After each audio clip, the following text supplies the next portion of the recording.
Alright guys, so today I got my Luxe by Sephora. I did get mine a little later than everyone. I see they already uploaded theirs, but I wanted to still show you what I got in mine. So the first thing I did get extra was this Prada Candy Rollerball perfume. So I was able to get this because if you spend $25, of course, you know that you can add a free item. So I was able to add this. This has gone up by $5 compared to last year. The last one I got was in October, and it was $20 only. So this one is $25. I'm not sure exactly why. This bag is just is a bag that opens up this way, has a string to hold it together. I do like that it has these two openings because you can put your makeup brushes in here and then add a little bit of makeup here for travel size. So let's get started and see what is inside of here. So the first thing I see here is a perfume. The second thing I got in here is primer, and I've had this primer in the past, so this is nothing new.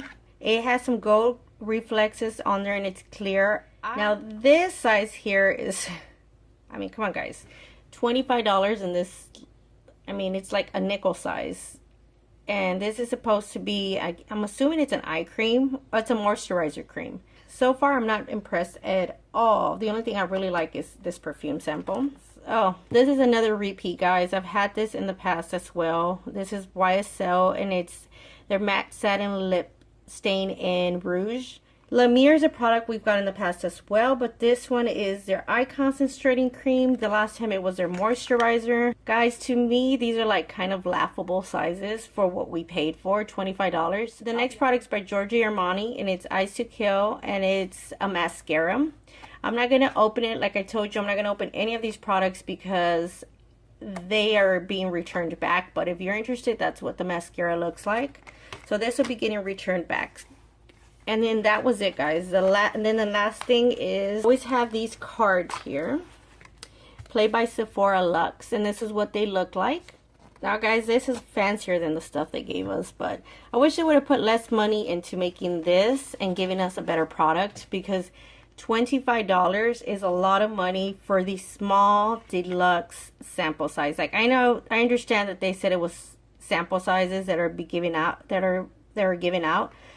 But for $25, guys, I was expecting something a little larger, at least in one area. I know that they probably thought the perfume sample was a little larger than they usually give us. But it's still, to me, laughable, all the products and how teeny tiny they are. So honestly, for me, this is a pass. I am going to return this back, get store credit, and put it towards something else that I'll probably get in the store. I just don't think that this is worth it. When their next box comes out, I'll be honest with you guys, I'll probably pass on it just because to me, it's a little disappointing. I wouldn't recommend it unless you're okay with getting sample sizes this small for $25. Then be my guest. All right, don't forget to check out these latest videos. Please don't forget to subscribe to my channel. And also, thank you for watching Beauty with Luce. Until next time.